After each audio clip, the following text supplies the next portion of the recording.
بسم اللہ الرحمن الرحیم۔ السلام علیکم ورحمۃ اللہ وبرکاتہ۔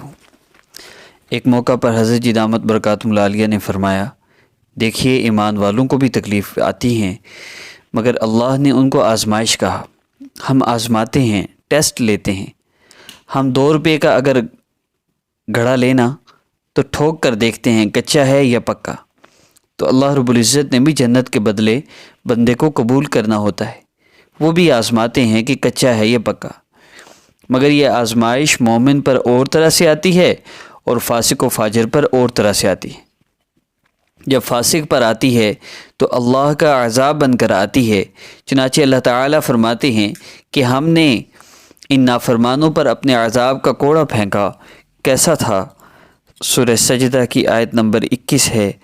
ہم بڑے عذاب سے پہلے چھوٹا عذاب ان کی طرف بھیجیں گے، ممکن ہے یہ واپس لوٹ آئیں۔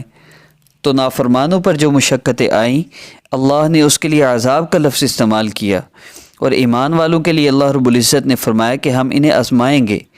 فرمایا سورہ بقرہ میں، اور ہم تمہیں کچھ خوف، بھوک اور مالوں، جانوں اور پھلوں کے نقصان سے ضرور آزمائیں گے، اور صبر کرنے والوں کو خوشخبری دے دو۔ کبھی جان میں کمی، کبھی مال میں کمی۔